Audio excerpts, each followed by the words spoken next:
Graça e paz, amados de Deus, você está no meu, no seu, no nosso Ponte Teológico, como é que vocês estão? Vocês estão bem? Para você que não me conhece, sou o pastor Anderson Porto e estamos aqui nas internet da vida compartilhando conhecimento e estamos aí para mais um vídeo de comparação, a Bíblia na tradução ecumênica, TEB, né? A primeira edição ainda, a Bíblia do Peregrino, duas Bíblias católicas, ok? Você sabe que a diferença da nova edição da Bíblia TEB é que ela vem contendo alguns livros que a igreja ortodoxa usa, perfeito? Então, além dos livros, né, que nós protestantes chamamos de apócrifos e os católicos chamam de deuterocanônicos, além desses livros, né, estarem contidos, a nova edição, né, ela vem com os livros da igreja ortodoxa a mais, né, esses livros a mais. Mas, para você ter uma noção, uma ideia do que consiste essa obra, né? Então vamos fazer esse vídeo de comparação. Quero pedir você a sua ajuda, dê o like aí, não deixe de comentar, compartilhe por favor seus grupos de Facebook, WhatsApp, Telegram, onde qualquer rede social, ajude aí o nosso canal a ser divulgado, perfeito? Fico aí com essa expectativa de você nos ajudar, ok? Então vamos ver, temos aqui a Bíblia TEB e a Bíblia do Peregrino, né? Eu tenho um vídeo de cada uma dessas Bíblias separadamente, tá? Mas vamos fazer algumas comparações aqui, perfeito? Para você ter uma noção, né? Noção comparativa. Vamos lá. Eu já deixei aqui aberto, né, uma Bíblia que tem essa primeira edição, né? Vamos ver. São mais de 2.400 páginas, ok? Mais de 2.400 páginas, tá vendo aqui, ó? Mas eu já deixei marcado aqui, que é a parte vai chegar no Novo Testamento. Ele tem excelentes artigos. Eu gosto dessa Bíblia por conta dos seus muitos artigos. Ele termina, diferentemente da Bíblia protestante, termina com o livro de Epístola de Jeremias e fecha, em vez de ser Malaquias, né?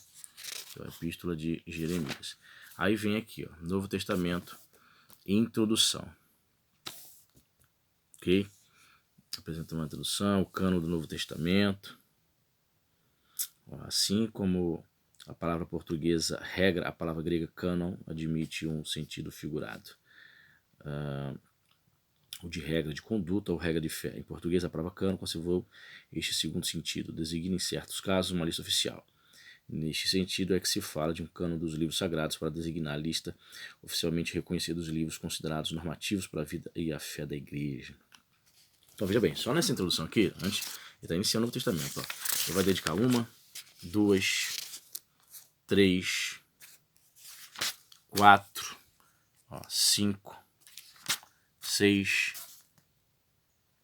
7, o ambiente do Novo Testamento.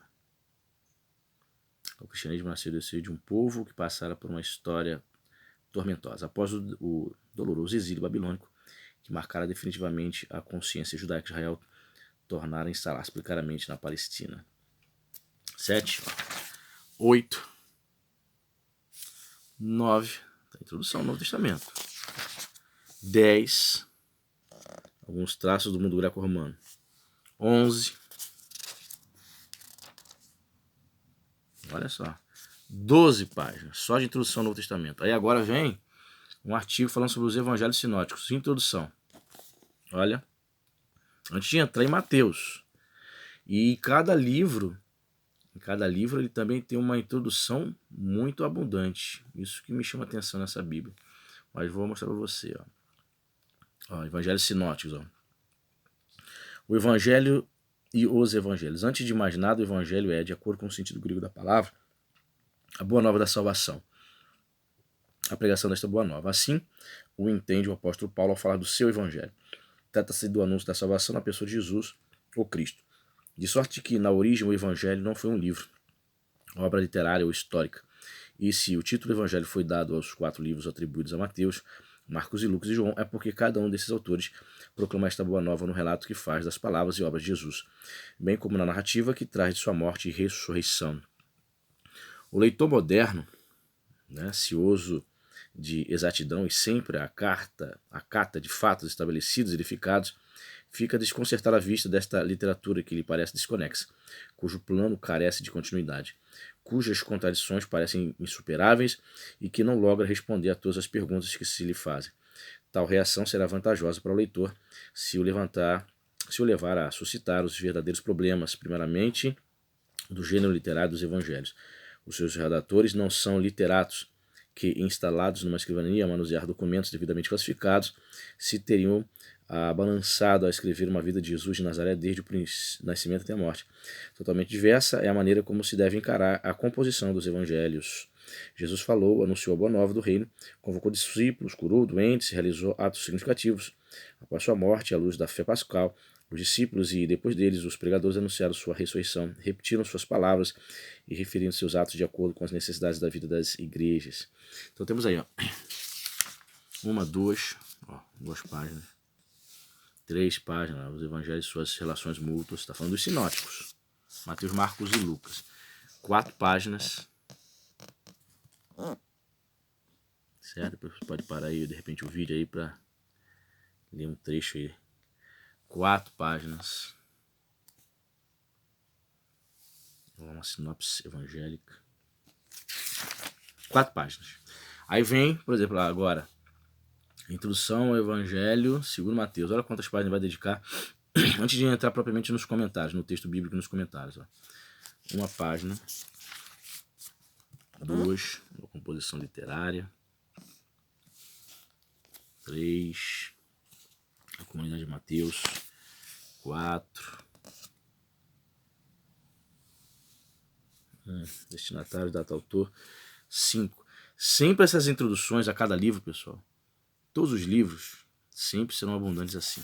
Separei aqui Marcos, porque eu vou ler um trecho de Marcos capítulo 13.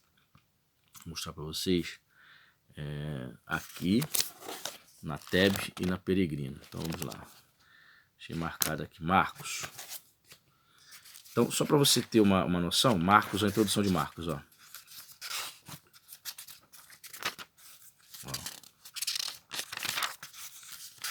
Marcos. Evangelho segundo Marcos, olha. Ordem e temas principais. Olha lá. O segundo evangelho apresenta-se sob a forma de uma sequência de narrativas geralmente breves e sem conexões muito precisas. Seu quadro mais característico é constituído por indicações geográficas. A atividade de Jesus decorre na Galileia e arredores dessa região, estendendo-se até as terras pagãs. A seguir, passando pela Pérea e Jericó. Jesus sobe Jerusalém, capítulo 11. Este quadro não revela a disposição interna do livro, dominada antes pelo desenvolvimento de alguns temas fundamentais. O Evangelho. Logo, as primeiras palavras, o livro declara o interesse atribuído ao Evangelho de Jesus Cristo, Filho de Deus, denominado também, pouco adiante, Evangelho de Deus, ou o Evangelho, sem mais. Para Marcos, bem como para Paulo, esta palavra designa a Boa Nova, destinada a todos os homens e cuja aceitação define a fé cristã. Por meio de Jesus, Deus realizou suas promessas em favor deles. Então temos uma introdução longa aí, ó. Você pode aí, de repente, parar o vídeo para ler mais detalhes. Então temos 1 página, olha, 2 páginas, Jesus e seus discípulos em Marcos. Ó. No começo do Evangelho de Marcos, Jesus não aparece só, mas acompanha dos discípulos que deveriam dar prosseguimento à obra começada. 2 páginas, 3 páginas, na terceira página, o modo de escrever de Marcos, a origem do livro. Tá vendo? Por volta do ano 150, ó, Papias, ou Pápias, né? Bispo de Herápolis, atesta a atribuição do segundo evangelho a Marcos, intérprete de Pedro em Roma. Então veja bem, tem 4 páginas vai dedicar só de introdução. A Bíblia de Estudo que eu vejo que mais dá atenção às introduções de cada livro, com muitos detalhes. Né? Então vamos para o comentário, Marcos 13. Então, vamos lá, Marcos 13. Olha só, Marcos 13. Então, como é que ele trabalha? Marcos 13. Aí diz o texto aqui: Jesus se retirava do templo quando um de seus discípulos lhe disse: Mestre, olha que pedras, que construções. Então ele não trabalha mostrando lá embaixo o comentário um versículo, ele trabalha com letras, com letrinhas, tá vendo? Letra M: Mestre, olha que pedras, que construções. Aí a gente vai lá embaixo e vai ver a referência, letra M, né? Confira Mateus 24:1 e anota que tá lá. Entendeu? Vamos lá. Seguindo. Jesus, versículo 2: Jesus lhe disse: Estás vendo essas grandes construções? Não ficará pedra sobre pedra, tudo será destruído. Versículo 3: Estando ele assentado no Monte das Oliveiras, de frente do templo, Pedro, Tiago e João. A letra N, tá vendo? Aí tem algum comentário lá embaixo, vamos lá. Letra N. Esses discípulos são aqueles que foram chamados por primeiro. Segundo Marcos, todo este ensinamento é ministrado privadamente a esses 4 discípulos privilegiados. Aí você volta lá no texto. E André, à parte, perguntava-lhe, versículo 4, dize-nos quando é que isto acontecerá e qual será o sinal de que tudo isso vai acabar. Olha aqui, letra O. Tá vendo o O aqui pequenininho? Então vamos lá, tem comentário ali embaixo no O. A pergunta refere-se unicamente à data e aos sinais do fim, sem aludir ao advento de Cristo, como é o caso em Mateus 24:3. Então, queridos, ele trabalha dessa forma, não mostrando os versículos, mas pontua com letras, tá vendo? Está comentando aqui, Marcos aqui tem um pouco escasso nos comentários, nas notas, mas explica alguma coisa. Vamos lá para Peregrino? Ok. Peregrino, deixa eu marcado aqui Marcos, mas eu quero mostrar para você quantas páginas ele dedica à introdução para falar de Marcos, antes do texto propriamente dito. Eu gostei muito dessa Bíblia do Peregrino, embora as introduções sejam curtas, olha lá. Mas já segundo Marcos, introdução, ó, 2 páginas só. Tá vendo? Isso compara a Teb na introdução, que dedica várias, 5, 6, 7 páginas, dependendo do livro. Aqui, ó. Olha lá. Como a nuvem no Antigo Testamento, em seu evangelho, Marcos joga com o velar e o desvelar. Seu tema é a pessoa de Jesus, mas ainda que seu ensinamento e milagres e a reação do povo à sua pessoa.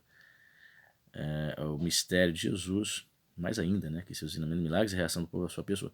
O mistério de Jesus, o Jesus misterioso, Marcos possui a luz da ressurreição, mas ao longo do seu relato não abusa dessa luz esplendorosa.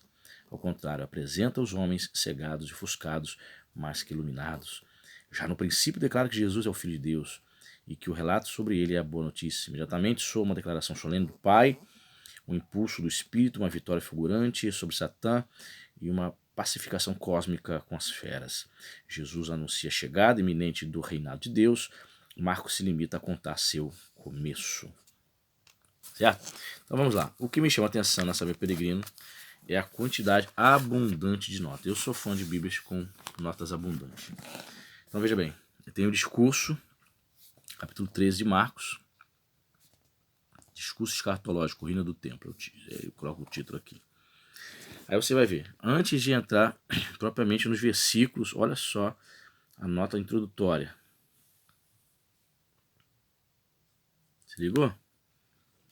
Chegamos ao capítulo mais difícil desse evangelho, o chamado discurso escatológico. Difícil porque fala de acontecimentos futuros mal conhecidos em seu desenvolvimento, dos quais salta audaciosamente ao final, sem distinguir com rigor as perspectivas.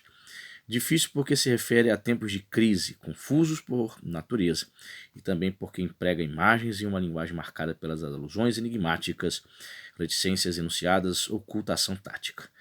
Para interpretá-lo no seu conjunto, tenhamos em conta algumas observações. Letra A.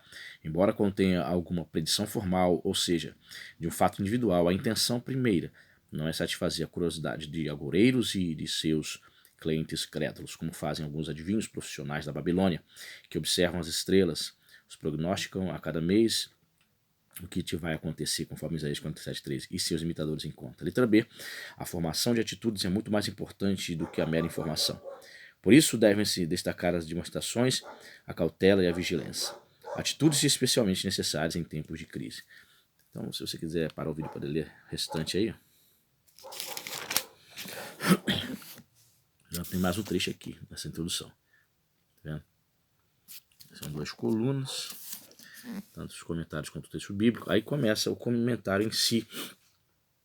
13, versículo 1 ou 2, olha lá. A introdução põe em cena a predição. O Monte das Oliveiras ocupa um lugar importante na escatologia de Zacarias. Fala-se do templo construído por Herodes, o Grande, cujos restos ainda hoje nos impressionam. Superior ao faustoso de Salomão, ao modesto da volta do exílio, conforme Ageu 2. A admiração do discípulo, o pescador galileu, provoca a predição. Compare-se Salmo 48 com a predição de Jeremias 7,14, 26, 6, 18. Pedra sobre pedra é modismo hiperbólico, cuja literalidade é desmentida pelo que hoje vemos. O templo foi destruído no ano 70 pelo fogo, porém, a destruição do templo é anunciada como algo mais do que um acontecimento histórico particular. Então, os templos foram destruídos. A presença de Deus brevemente vai mudar de lugar. Então, olha, comentando aqui, ó, versículo 3, 13, no versículo 6 especificamente, ó, como surgem falsos profetas exatamente em tempos de crise. Jeremias 23, como raposas entre ruínas, Ezequiel 13, 4 e Miqueias 2.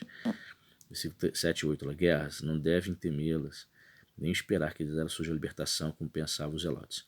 Terremotos e caristias, terremotos escatológicos, na nova era, perseguições, versículo 9 e 10. Versículo 11, como esteve diante do tribunal, discórdias. A grande tribulação é introduzida por uma alusão verbal. Então, e são abundantes as notas, olha só. Tem o texto, a parousia, né, a volta de Jesus. Olha quantas notas, olha só, é abundante. Eu sou fã de carteirinha desta Bíblia, né? É óbvio, né, gente? Eu, como evangélico protestante, não concordo em muita coisa com os teólogos católicos, mas não tem como negar a importância de uma obra como esta, né? É óbvio que a visão escatológica, meus queridos, a maioria dos meus inscritos aqui são evangélicos, né? A maioria de vocês são pentecostais. É óbvio que a escatologia, o entendimento escatológico católico é totalmente diferente do nosso. Mas para quem é estudioso, quem gosta de ter várias bíblias de estudo, vários viés de interpretação, de hermenêutica, tá aí, ó, a abundância de notas. Olha, capítulo 14. Olha só. O texto. Notas, ó, olha. Sempre assim. Tá aí. Vou deixar meu parecer já, né? É óbvio que eu prefiro as notas explicativas da Bíblia do Peregrino, né? Gosto das notas e das introduções e os artigos da TEB, né? Ficou claro isso para mim? Para você? Diz aí qual é a sua opinião. A versão que eu mais gosto, tem gente que gosta do Peregrino, eu gosto da versão da TEB, da tradução, são traduções diferentes. Eu acho interessante isso nas Bíblias católicas, não é uma tradução uniforme, né? São várias traduções, cada Bíblia de estudo tem uma tradução diferente. Eu gosto mais da tradução da TEB, tem gente que gosta mais do Peregrino. É isso aí, diz pra mim nos comentários o que você achou. Deus abençoe e até a próxima.